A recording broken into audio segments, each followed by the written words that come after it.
Hey, welcome to another episode of Strive 365. I'm your host, Justin Arnold, where we help guide you to live a better life, whether it be mentally, physically, emotionally, or spiritually. And we're going to help you out, whether it's personally or professionally. Today, we have an awesome guest, a guy I just recently met. His name is Cody Foster. He is the multi-area director for Fellowship of Christian Athletes, or FCA.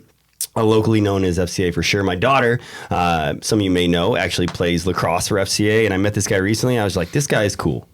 And he has a lot of good information, a lot of cool things. And so I was like, man, you want to be on my podcast? And he said, sure. So here he is. Cody, why don't you introduce yourself? Tell the guests a little bit about yourself. Yeah, Justin, thanks for having me. Glad to be here. And it's kind of funny. My wife always jokes about how I meet people and then I jump headfirst into opportunities. And that's kind of what this was. Met you for the first time, and it seemed like we had known each other forever. And so just glad to be here. Grew up in the Syracuse area, came to the Rochester area to come play football. I am a graduate of St. John Fisher University and met my wife there. Decided to stay in the area and been in and out of serving kids in the area through different organizations, whether it be in the church, out of the church, and landed on FCA because I was coaching in the local area and found just a gigantic chasm that athletes were missing this influence into the mental and spiritual side of what it takes to be an athlete, and really following a lot of high school athletics where kids were getting crushed and they weren't being prepared to overcome the adversity that came with the mental and spiritual side of athletics. And so that's why I'm here. That's why I do what I do. And I love it because we get to partner with coaches and athletes in the local area from the youth level all the way up to the professional level to really help coaches and athletes grow from being transactional to being transformational. That's awesome. And that's a lot of things we talk about here, the mental and spiritual, and the fact that you can combine that. I think there's such a need. The more that I coach sports and see that with kids, it's definitely a need. So you talk about being a football player, and man, tell us a little bit about your experiences with football. In seventh grade was my first introduction to football, and I was a nasty kid growing up. I used to make the joke and still make the joke that I got fast from running away from cops when I was growing up. And a guy introduced me to football and he said, hey, you love to hit people, but how would you like to hit people and not have the cops called on you? And I was like, sign me up. What do I got to do? Never had played football before, never had seen football before, grew up in a single parent home. And when I first stepped into football, I was like, man, I love this. I just get to like wail on people. And I remember the first hit that I had, it was in middle school, youth football.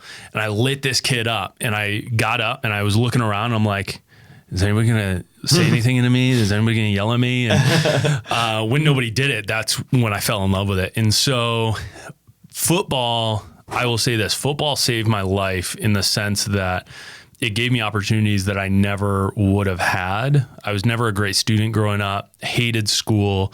I was kind of saw through the, hey, we're going to give you a bunch of busy work in high school to just do what we're teaching in the classroom already. And I saw through it and I was like, I don't want to do this. And so football gave me the opportunity to go to college. Football gave me the opportunity to meet interesting and unique people. And it gave me the opportunity to come to Rochester where really my faith grabbed a hold of my entire life and transformed everything of what I'm about, my why, my purpose, my passions.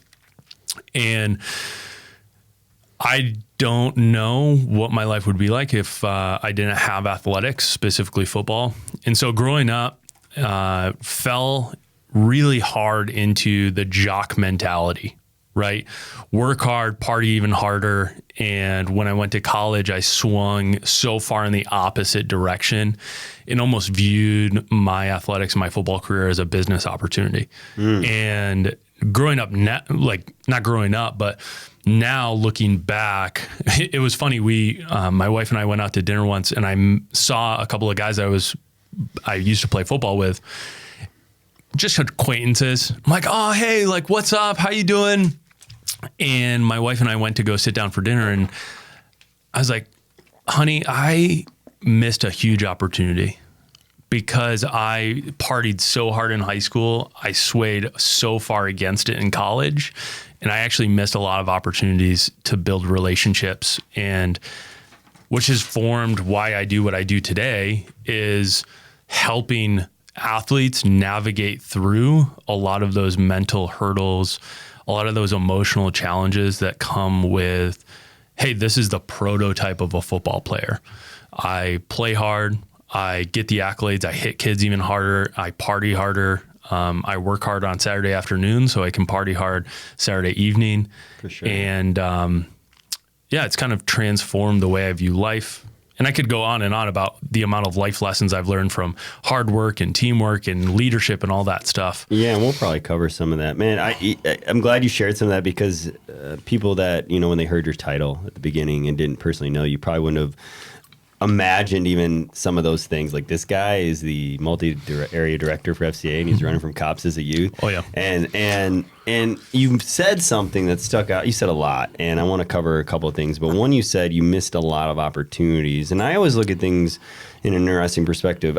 But did you? Because it sounds like those missed opportunities led to more opportunities for you to be more aware to help others. Yeah. So like that purpose through all your challenges. Yeah. It is interesting because when I think back, I remember a lot of the relationships that I had with players on our team. And I remember hanging out in the locker room, and we would play Super Smash Brothers in the locker room and hang out and, be that Super brotherhood, Smash. be that brotherhood, that camaraderie. Yeah. I've heard professional players equate kind of the camaraderie that you see in the military to what you see in a football locker room, where they are different. They do share a similarity of, going to battle on a Saturday and really putting your body on the line. Similar in hockey, I would say too, for sure. Yeah, exactly. And those relationships, I think when I say I missed an opportunity, I think I missed an opportunity that we had a close relationship physically and shared a close love of the game,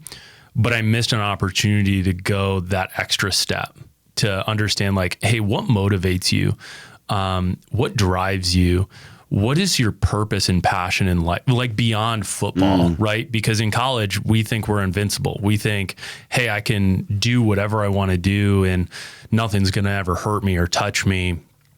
And now looking back, I'm not having to, but I want to make up ground with a lot of my former teammates because I love them. Like I want to see the best for them. And now that football's gone, I just question, like, is anybody in their life actually asking them, like, what do you love? Like, what motivates you now?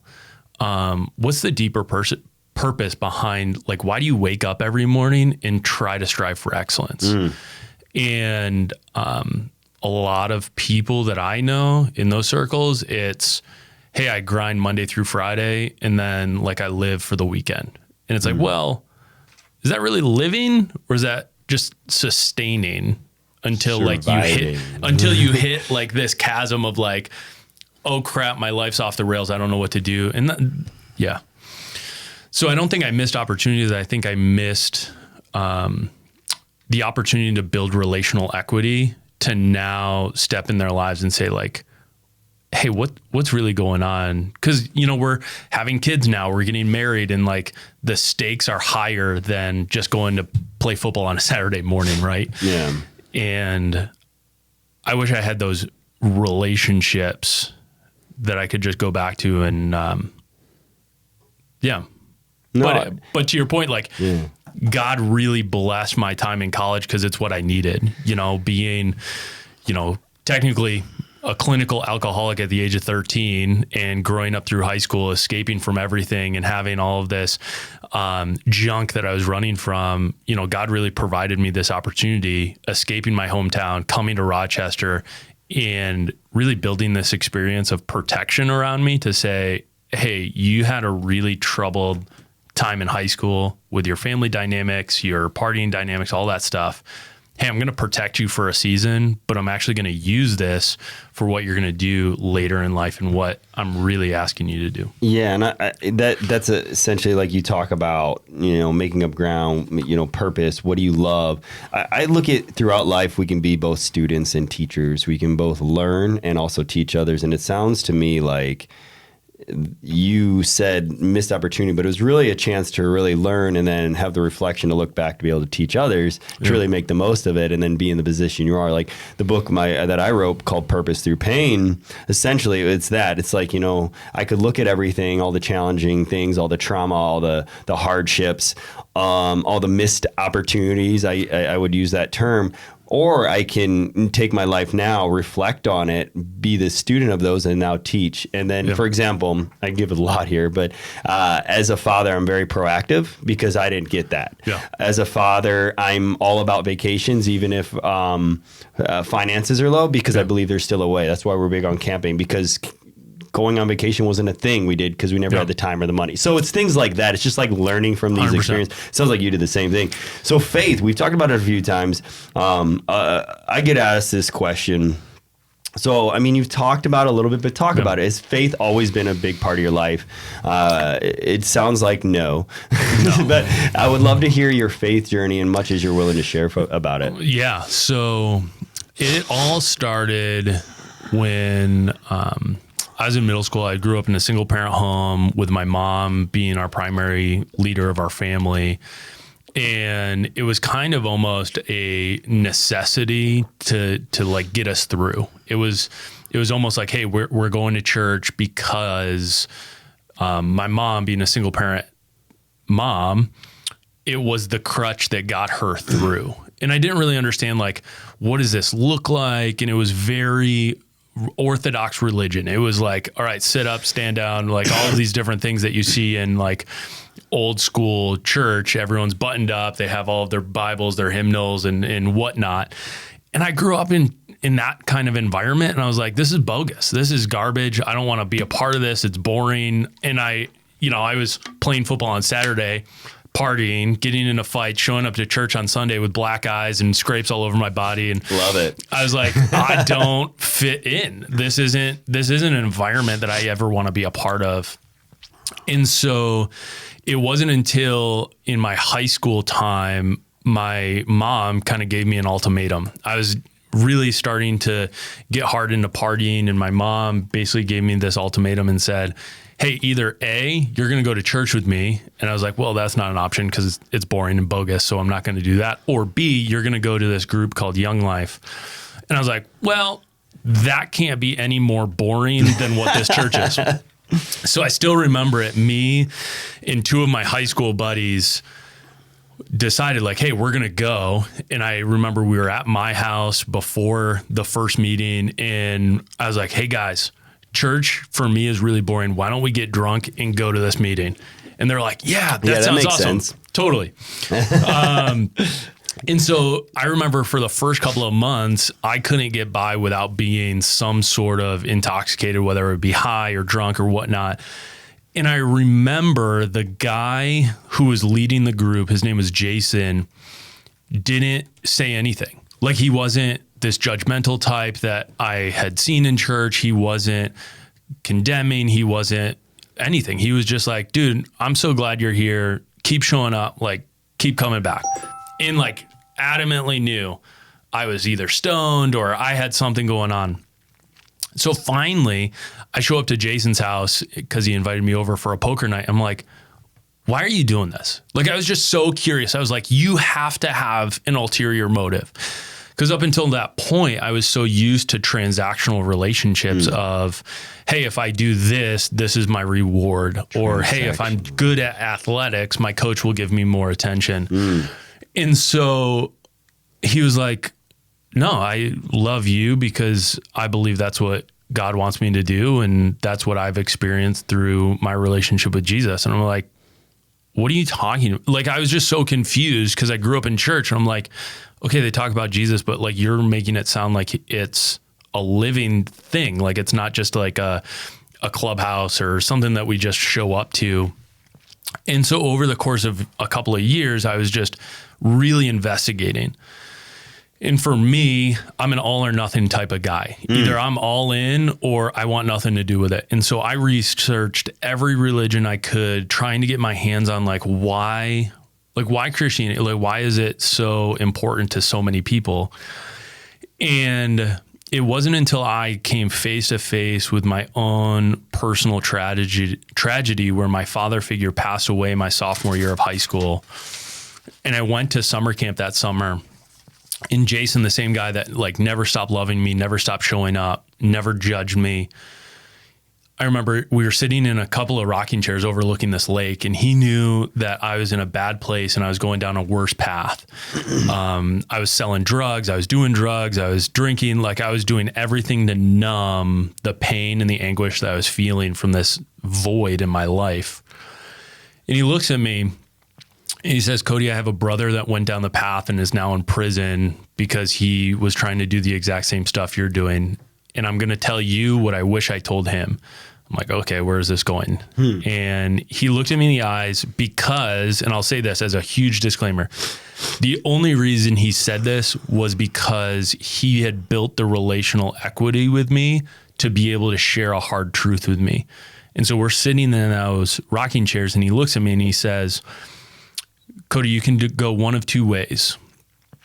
A, most likely you'll probably be arrested by the time you graduate high school. I was like, well, kind of like what my mom said, that's not an option for me. And he said, or two, you can step into this church service, essentially what it is, and really take what the pastor's saying seriously. I was like, all right, I guess I'll try number two. If it doesn't work out, I know I can, go get high later.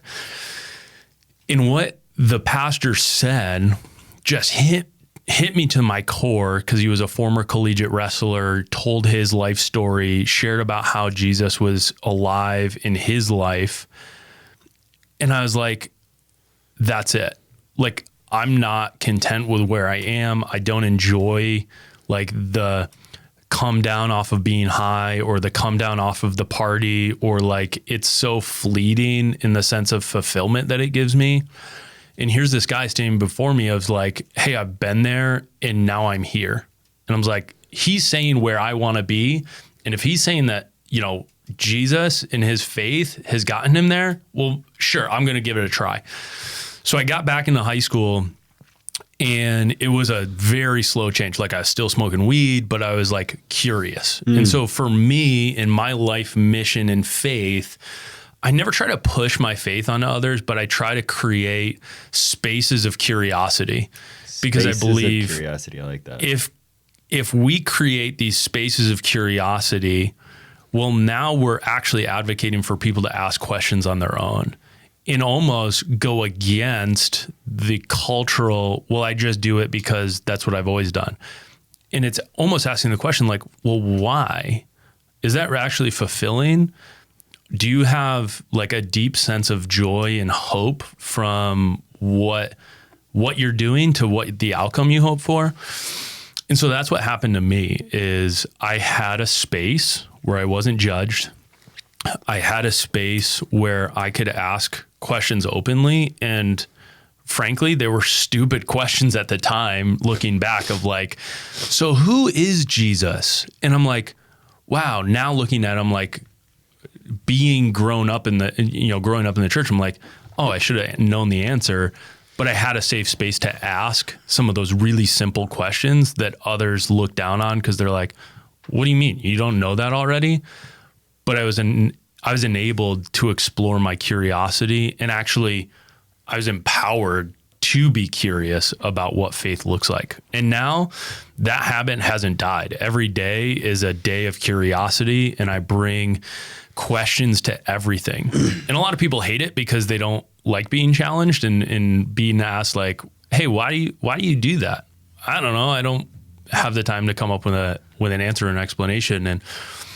And that's always spurred me into looking into psychology, looking into, the physiology of why do we make decisions? Why do we do this? And it's really caused me to look at my faith and say, man, if faith has gotten me here, man, I want to go deeper. I want to have a deeper understanding. And it's not pompous, I want knowledge, or I want this. It's more of, I want the relationship. Like, it's almost as if, they always say the second high is never as good as the first, and you're always chasing the first. And that's kind of where I am in my faith. And it's such a great place because all of the positive benefits that have come from it that have helped me be a better husband, helped me be a better father, helped me be a better neighbor, helped me be a better friend, helped me be a better son, right? And so I'll never stop being curious, and I hope the day that I am is the day that I'm no longer breathing, because that's going to be a good day. Always a student, always a teacher. That's what I say. You can always keep learning.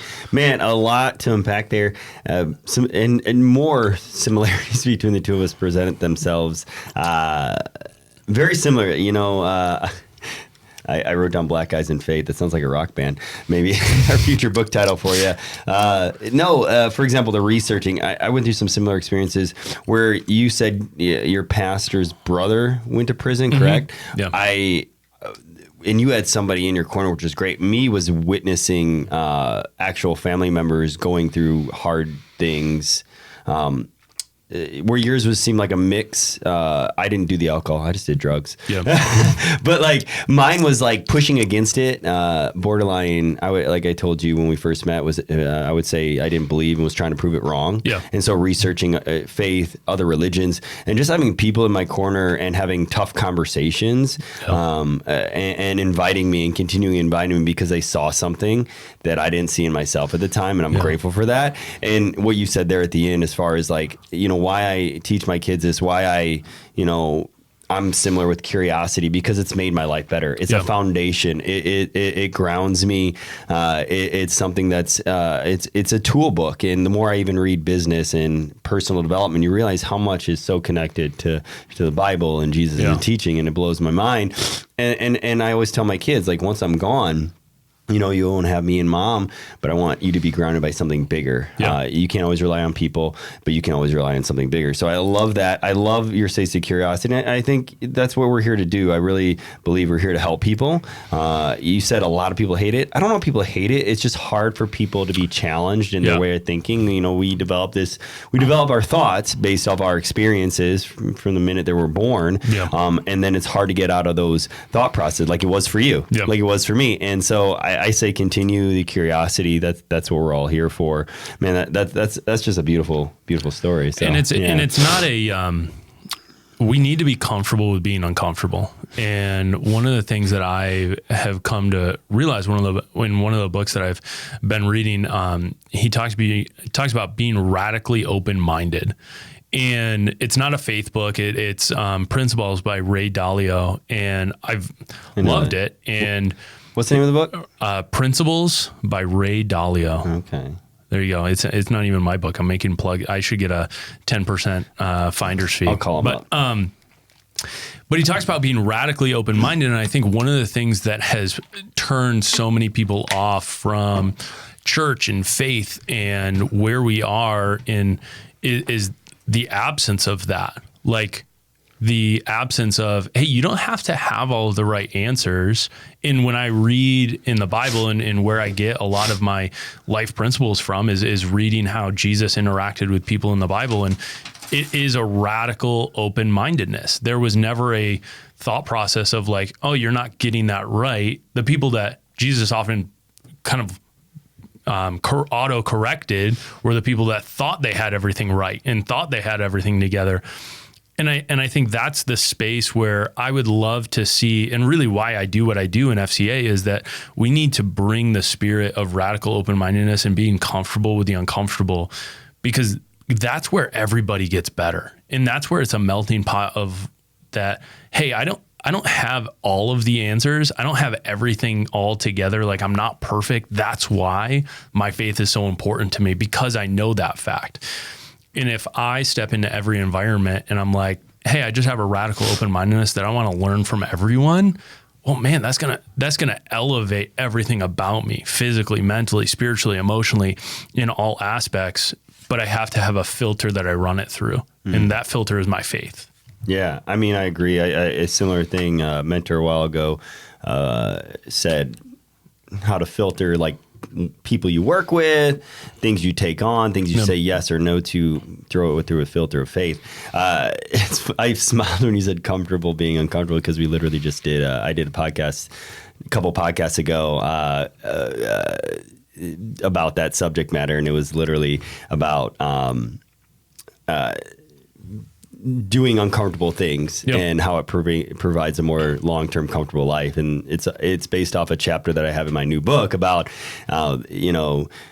being comfortable through uncomfortable, and I talk specifically about some of the things that we've talked about, but also like just simple things like the cold plunging, the acupuncture mats, the working out, like the uncomfortableness, because it helps with mental health or physical health. So it's just interesting you said that, and it seems to come up pretty regularly with the people that are on here. So you talk a little about your experience as an athlete and how it's influenced FCA. Was there anything else you wanted to share as far as your athlete, your experiences, and how it's influenced to where you're at now? Yeah, I'll share this, and this is deeply impactful for me as I had a coaching career, getting back into coaching now with a young family. And what I saw with a lot of coaches is this transactional nature. And when I first stepped into the arena of being on staff with FCA, I remembered a story of high school, and it was my varsity football coach. And I sat in his office and I told him, he was our football and track coach at the time.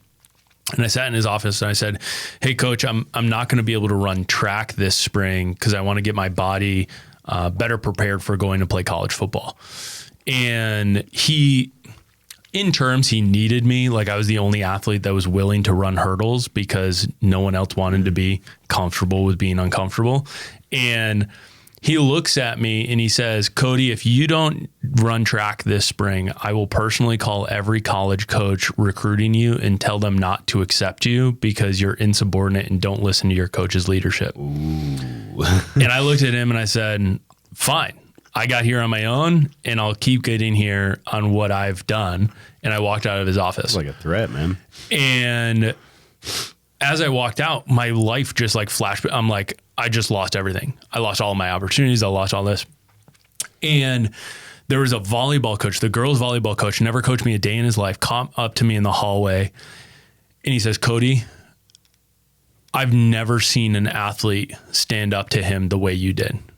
And I didn't think anything of it. Like, I had been standing up to bullies my entire life, my stepdad, all those people. Totally get it. And when I looked at him, I was like, I don't get it. Like, what are you talking about? He's like, "Cody, if you find out that he called a single coach, I'll rally every teacher in this school to vouch on your behalf." And it was at that moment that I realized that there's a different way to coach. It's not a transactional relationship. It is not hey, because you can do X, you serve me as the coach, and so you get more accolades or you get more playing time. And it has to be transformational. It has to be. And for me in FCA, I talk to a lot of our donors or our volunteers, and my personal goal is I want to eradicate transactional coaching in Section 5. I don't want a single coach to exist within the sport realms in Section 5, from the youth level to the professional level, to have a transactional approach to coaching. And for me, it has to be faith driven. You don't have to be a person of faith, but it has to be driven from a higher purpose. And I see a lot of these schools trying to interact with, hey, how to care for the athlete off the field and things like that. But if there isn't a derived purpose that brings meaning to why it's important to care for an athlete off the field, you will always settle to be transactional. And so that story, when I interacted with my high school varsity coach, has now uniformly transformed the way I interact with coaches today. The way I see them interact with players, encourage them, challenge them, question them, everything in between, because that nature, regardless of whether you're a person of faith or not, it doesn't get the job done. You look at every coach that's ever won a national title in some way, shape, or form, and I would argue every single one of them has been a transformational coach in some capacity. There's not a single transactional coach that has a huge winning accolade. Man, I love that. I couldn't agree with you more. So many thoughts were going through my head when you were saying that, and some of them included, I've always believed in that in any relationship, for the most part, but definitely you have such an impact. I sat down with, I'm not going to say where, but I sat down with one of the athletic directors at a local school here. We talked specifically about that. And it was like, we talked about it being about relationships. We talked about mental health, how kids, what they're filled with, and about it being more transactional. And also we talked about, and I've seen this, where it's what can the athlete do for me? Give me more wins, more championships, idle threats. I've been in ears, I've been witness to, especially in hockey, about especially between travel and house. And it's like, man, there has to be a faith back. And again, not everybody needs to come here praying in Jesus, but when you have that faith back and when you have that love, when you have that passion, these kids are going to remember one or two things, because I've been an experience of like passionate coaches. I remember those good teachers and coaches that really just invested in me to look past sports onto something bigger and to look at the benefits of team-oriented sports and what we can grow and get from it. And I've also had coaches that threatened me, that belittled me, that degraded me. And I remember that too. And there's trauma with that, and there's pain with that. And I quit soccer in my high school career because I had a coach like that. And so I've always, again, one of my experiences and why I wanted to eventually get into coaching, because I believe there's a huge, massive, coaches have a huge opportunity to be a massive life-changing force in a positive way to these kids, or the opposite. And I see a lot of the opposite because there's a lot of pressure to win, get championships, but there's got to be something bigger. And coaches can always get the best out of their athletes, but the question is, do you want to get the best in spite of you or because of you? And so if you're a coach and you're looking at, hey, I'm going to insult you, I'm going to belittle you, I'm going to create a tension within our teamwork, you're actually deriving the best out of your athletes because they look at you as a coach and say, I'm going to do this because they said no. Like, look at how many athletes today that have a chip on their shoulder that some coach along the way, like take Michael Jordan, for example, in his high school dynamic with a coach, like he carried that chip with him all the way through his professional career because his high school coach said, you're too small, you can't do this, you can, like all of those dynamics. Take any professional athlete and most guaranteed there's a story like that. And some coaches will look at that and say, well, yeah, but it's because of me that they are who they are. No. It's not because of you. It's in spite of you. They did it so that you would be the smaller person. And for me as a coach, I want it to be because of me. I want to empower. I want to encourage. I want to equip my student athletes to be their best because I was helpful, because I was encouraging, because I was an influence. And I think that's the shift that has to happen.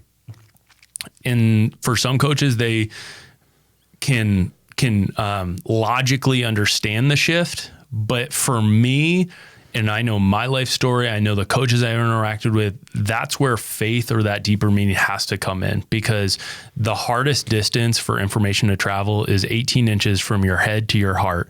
And unless you believe it in what you actually are here to do, yeah, you could logically tell me anything, but I can sniff the BS a mile away if you don't believe what you're here to do and what you're actually interacting with. Man, I love that. Empower, equip, influence. I agree. I'm going to give a shout out. I'm going to be a baseball coach because my hockey son also plays soccer. Well, he's been asking me to do baseball. So we signed him up with a spring and I volunteered. It was a sport I played. So I was like, hey, I can do this one. If I can do hockey, I can definitely do baseball.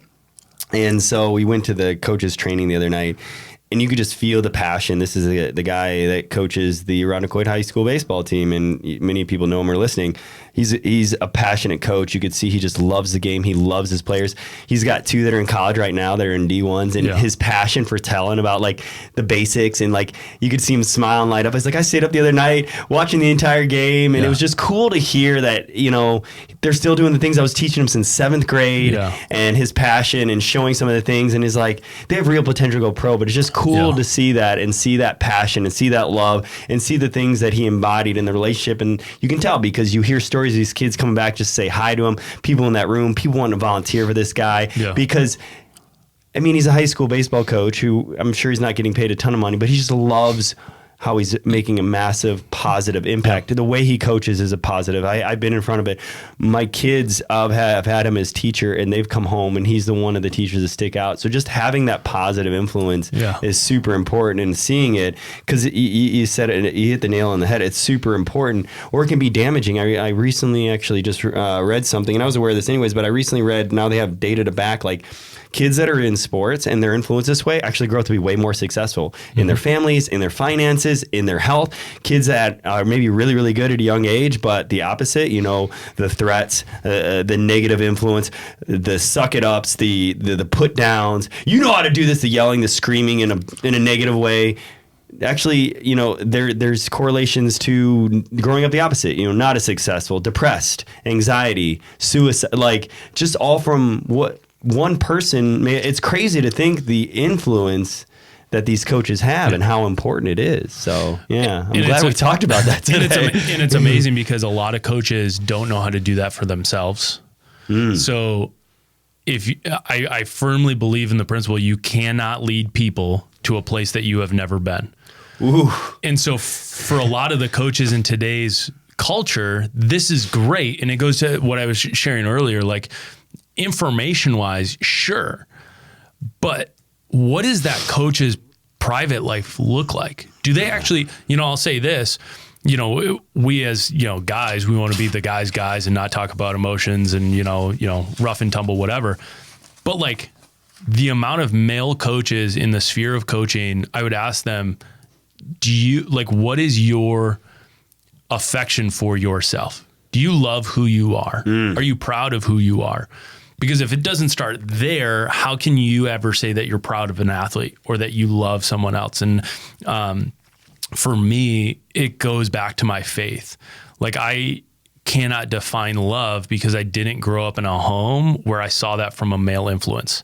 And so I know that my mom loves me, and I know what that familial relationship looks like, but I only know how to love because I was first loved by God.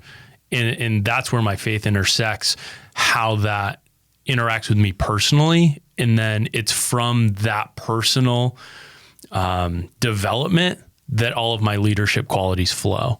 It's almost, if you were to take the metaphor of, let's say you and I are hosting a party, right? And we're going around with a pitcher of water and we are pouring into everyone's cup. And then we come back and we're like, hey, Justin, my pitcher is empty. What do I do? And you're like, go fill it up. And I look at you and I'm like, how do I fill up my pitcher? And like, well, go to the water fountain and go spend that time filling up your cup. We can't pour into others if we have nothing to pour out. And so that's where the self-leadership principle of, hey, are our coaches leading themselves? Hey, they sit in all these seminars, but are we actually putting into practice and principles what we're telling them to do with athletes to do with themselves, right?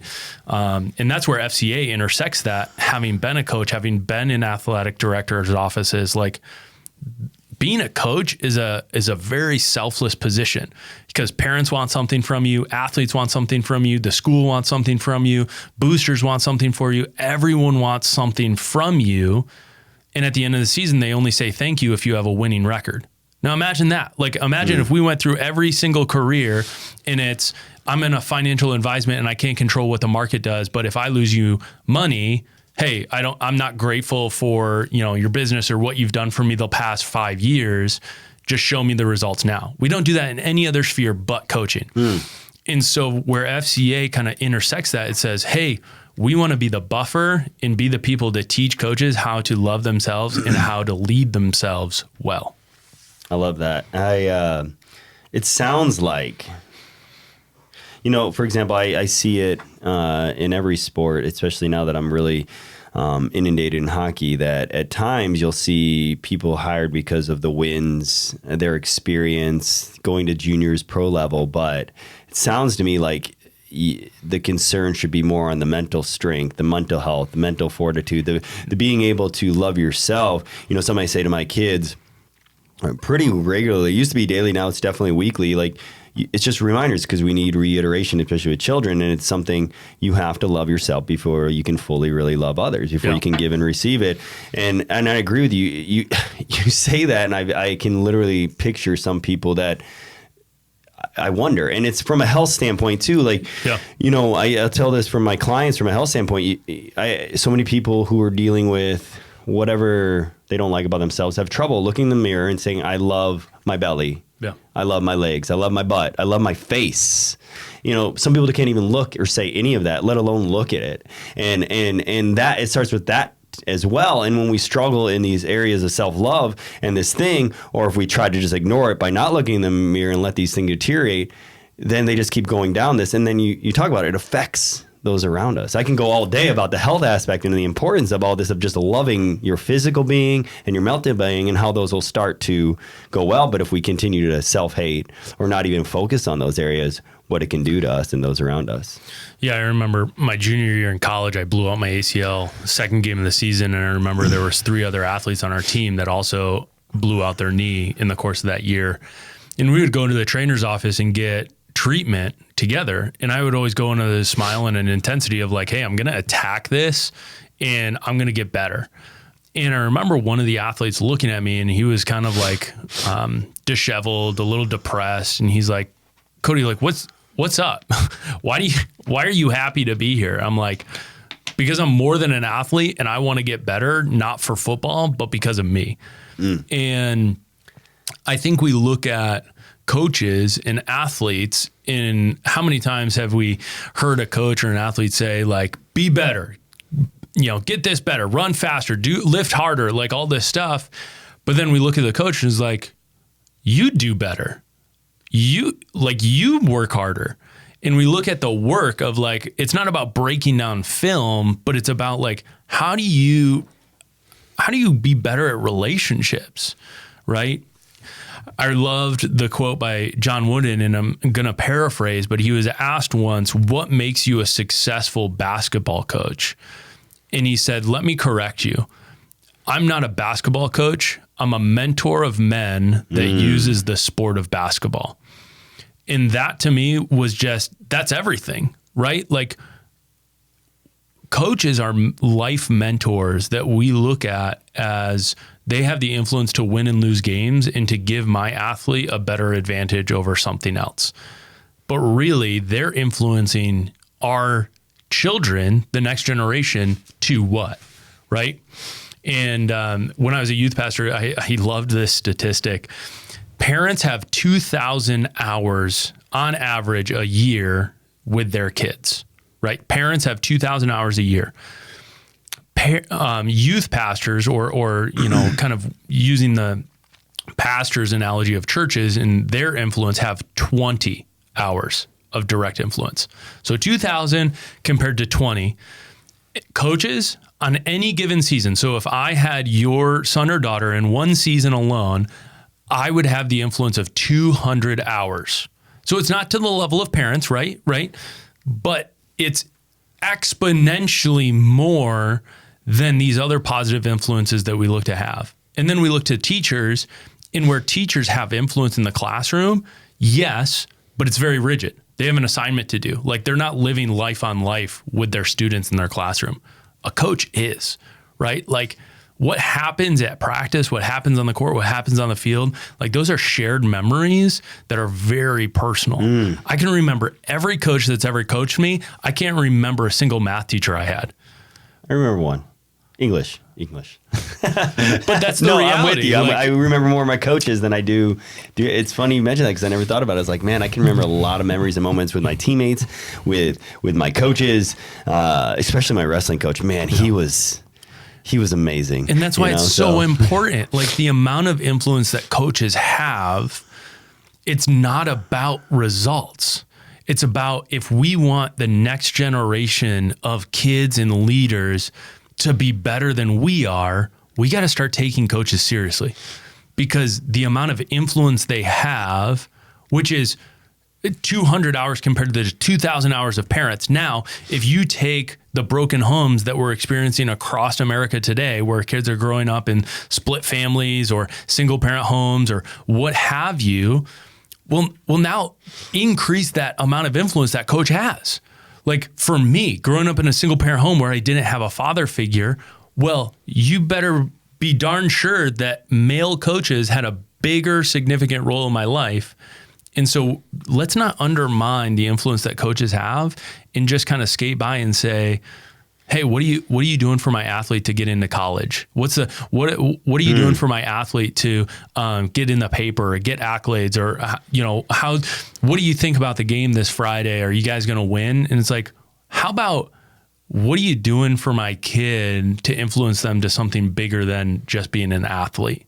And again, like for me, it comes back to faith. Not everyone has that foundation, but every single coach can be transformational, not transactional. And it doesn't have to be faith-based, but it has to be transformational.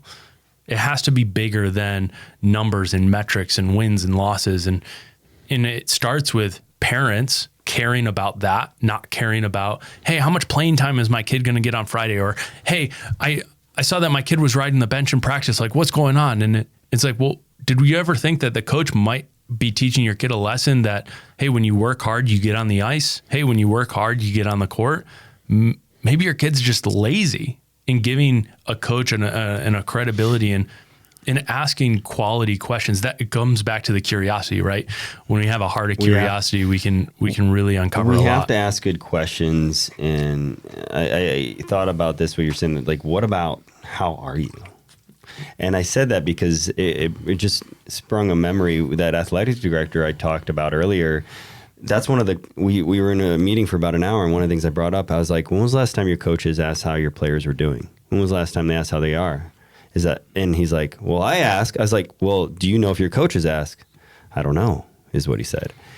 That needs to be the culture, that the mental health, that how these kids are doing, how they're feeling, it has to be bigger, as you say. You said it so well, so I don't want to keep, drilling it in, but we have to know how they are, because if we know how they are, they'll play better. Yep. If they're playing for a bigger purpose, if they're mentally sound, we see it has to be bigger because we see it even the high level, like Michael Phelps, we know, who went through mental health crisis. People have won championships and the fallout sometimes after that. Not always, but we hear about it, and it's because they were told that this is all that matters. But wait, we're here, and now what?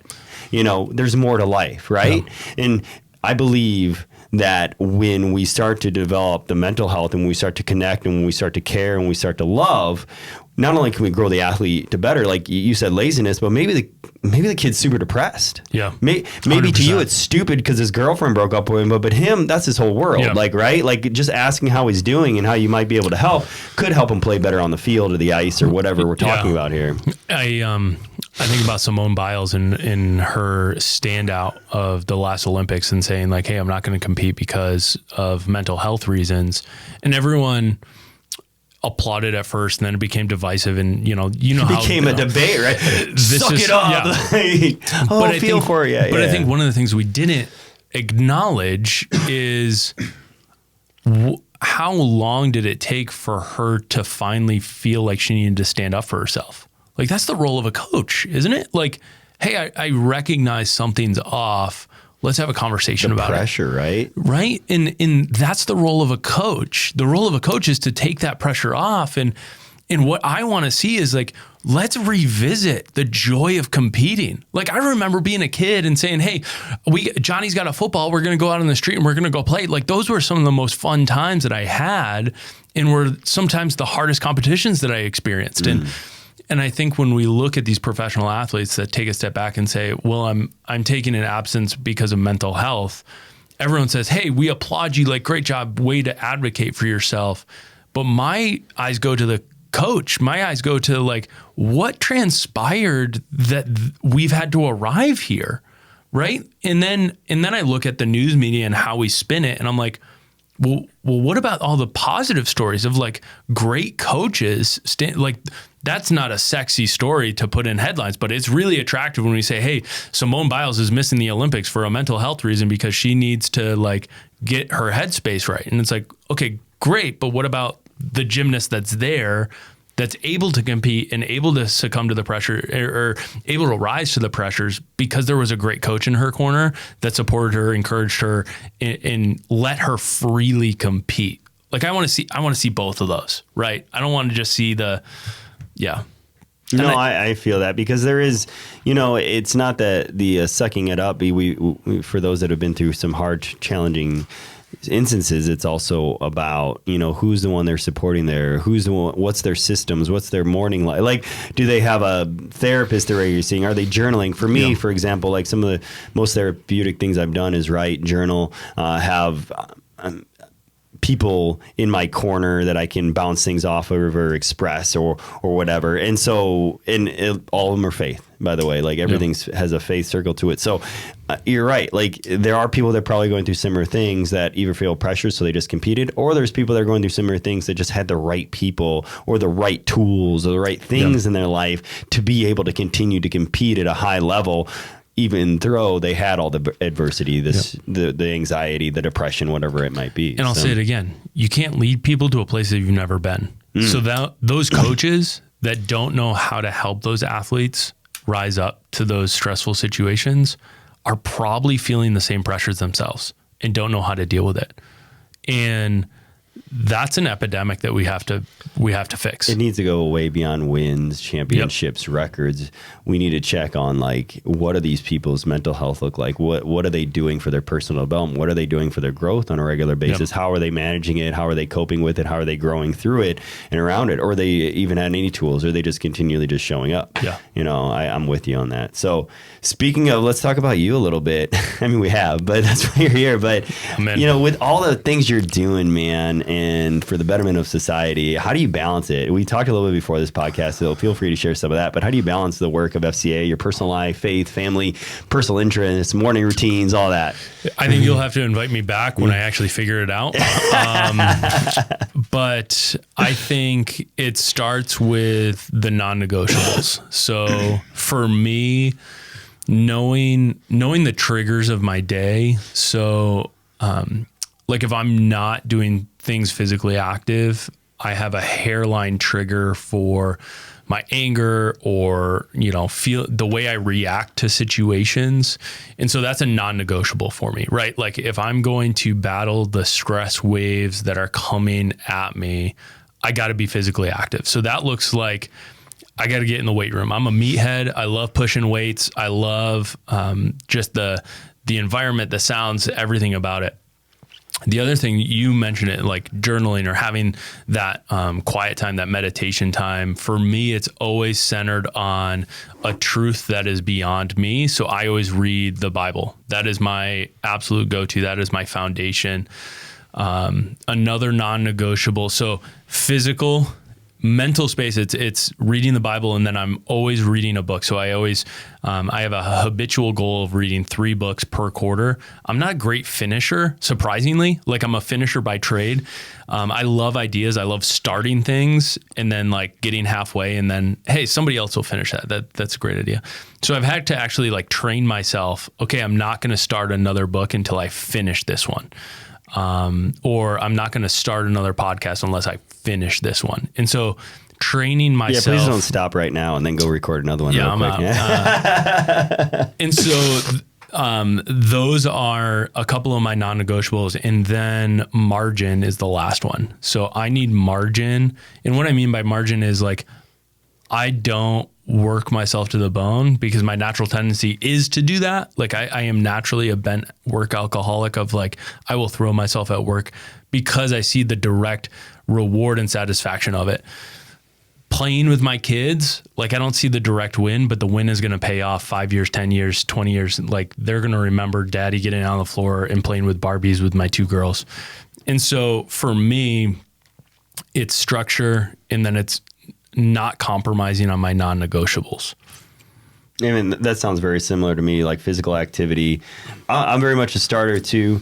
And then, I have a tendency to work myself to the bone. You mentioned, sometimes just not always listening to your body before we got on here and things like that. Yeah. And so I love to go. And sometimes my body tells me, hey, you're not in a place where you can do this. And so a lot of the times that looks like my body just shuts down. Like I'll get sick for a period, or like I'll run super hard for 3 months and then I'll be like incapacitated for a day. Like my body's just like, yeah, you need to rest.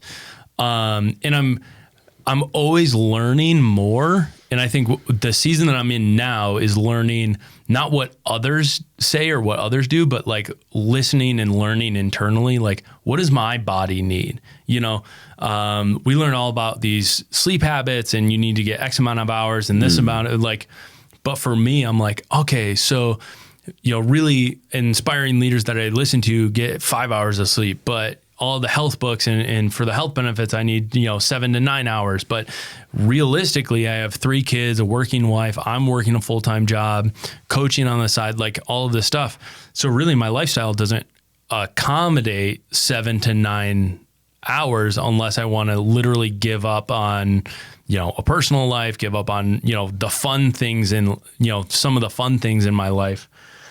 And so really it's looking at it for me of saying, okay, I need to start listening to my body mechanics, right? And I was telling you before we got on, my morning routine, I love waking up early. It's like the only time of the day that I have to myself. Same. So I love waking up at 5. I drink a hydration drink, have a cup of coffee, get myself ready to get into the home gym, work out, read, and then my kids wake up and I'm like, all right, making breakfast for them. And at that point, the first thing they see on dad's face is a smile because I've taken care of myself first. So now I can take care of them. Yeah. I have people question me like, how do you get up so early or why do you get up so early? And I say the same exact thing. It's the one time of the day that I can control that's completely to myself. Yep. It's the one time where I don't have kids or I love my wife, but wife interrupting or anything interrupting. I can control it.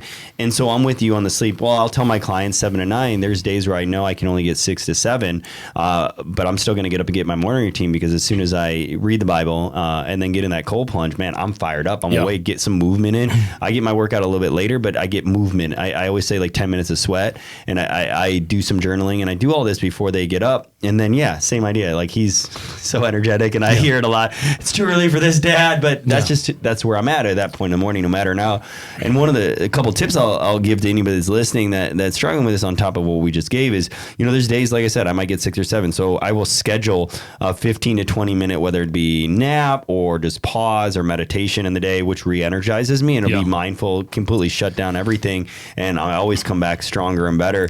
And so just having that mindfulness, and I'll say that if you're just waking up and going out the door, you're already in an anxious behind state of the day. When you can 100%. Prepare, when you can plan, when you can get there early, when you can take some time to quiet your mind, because once you get going in the day, your mind is stimulated constantly. You need some rest. And if you're not scheduling it, at least in the afternoon, you need to start it with just kind of planning your day out, even if it's 10 minutes, even if it's 10 minutes to just sitting, even if you're not a believer, just if you don't spend a few minutes in the beginning of your day, I would say middle and end, if possible, those 3, but at least beginning and end of just doing nothing and just being in your thoughts. I never say clear the mind, just calm it down. You'll find massive benefit, less stress, less depression, more productivity. The list goes on in that. Yeah. And it's amazing that you say about like a 15, 20 minute nap or just rest. I found I'll book a lunch appointment. I'll say like, hey, I'm not going to be back in the office till X. And actually what I'll do, funny enough as this is, I'll recline my chair in the car, park in the furthest parking spot in the parking lot, and I'll actually nap in my car. I'll just like close my eyes for a little bit and be like, all right, this is the time that God has allowed for me to rest. Mm-hmm. And as a person that's always on the go, that's always a high achiever, I am my worst enemy because I feel like if I can use that 20 minutes to be more productive in this area.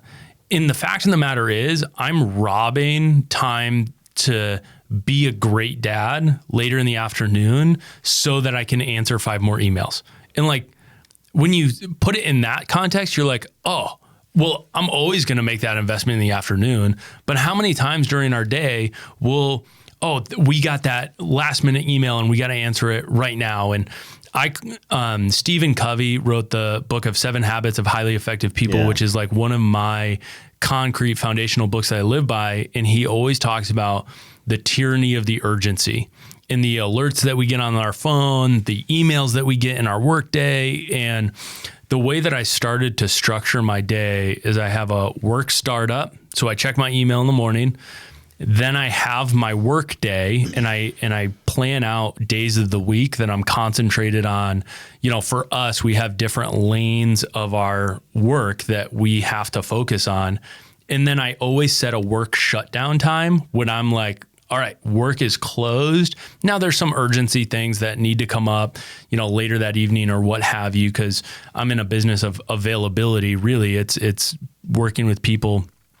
But for me, what that does is it bookends my go period, and then I'm able to rest before my second go period, which is to be a present and available husband and father to my family.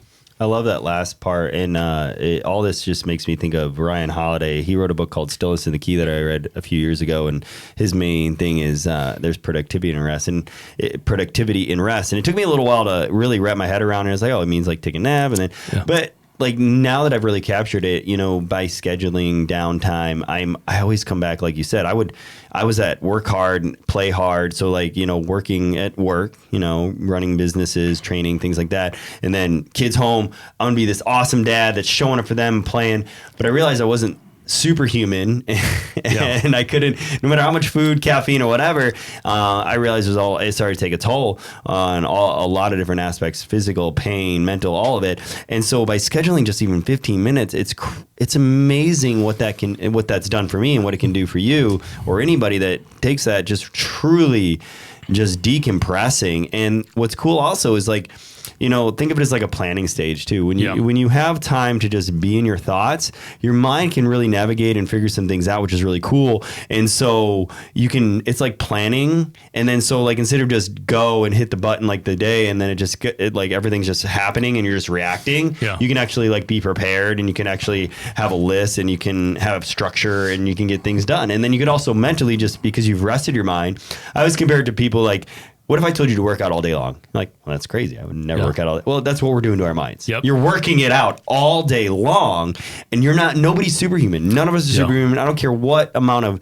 and caffeine really isn't like giving you energy. It's taking the energy that you have and just releasing it a little bit sooner and at larger supplies. And eventually you could take all that caffeine. You're wondering like, why is this not working? Well, because you depleted yourself. Yeah. and you're robbing from a storage that is there to keep you healthy. So, like you're robbing from your hydration, you're robbing from other aspects of your health that give you overall sustainability. And I loved what you said about planning, and I talk about sharpening the axe. And it's, if you had Abraham Lincoln, and his quote was, if you give me 10 hours to chop down a tree, I'll spend 8 hours sharpening my axe. And a lot of us take that and say, well, that's absolutely asinine to spend 8 hours planning and meticulously looking at where do I spend my time? How do I spend my time? What gets the best fruits of my time?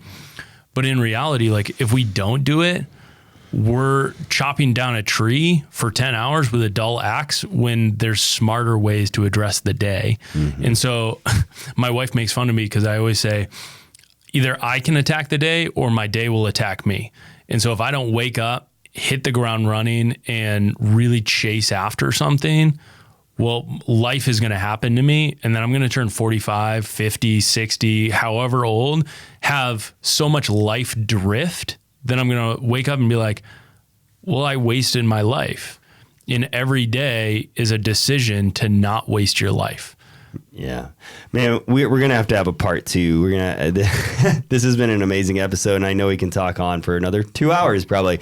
So this is just going to be part one. I guarantee there's going to be a part two. I always ask this at the end. We've talked about so much, but is there anything you'd want to leave these viewers with on any other ways you'd like to provide value for them to strive, whether it be student athletes, whether it be coaches, whether it be people that are either new to faith or struggling with faith and with their careers or pursuing athletics, anything in that you could provide some value? I would say this. Your life matters too much not to ask questions about spaces you're curious. And what I mean by that is that don't waste another day thinking that you'll just eventually find the answer. We have a responsibility to ourselves, to our families, to our roles, to not be passive in our life and just assume things will happen. We need to take control and start asking questions that prompt us to go into spaces where we are healthy, right? Whether that's a student athlete asking a coach, how can I get better? Whether it's a husband asking their wife, how can I be a better loving husband? Whether it's a father or a mother asking their kids, how can I serve you or play with you better? If we don't have that constant feedback loop to grow, we're just blindly throwing darts at the wall. And so I would say you are too valuable not to ask the questions. And I'll just add, you can't do life alone. Facts. All right. Well, thanks again, Cody Foster. Thanks for coming in. Definitely going to have a part 2. And thanks for all you listeners. And if you found value or you think anybody, you know somebody found value in this, you know somebody, you know a coach, a friend, a parent, please share, like, subscribe, comment below. We're on YouTube, we're on iTunes, we're on Google, we're on Spotify. We're on a lot of different channels.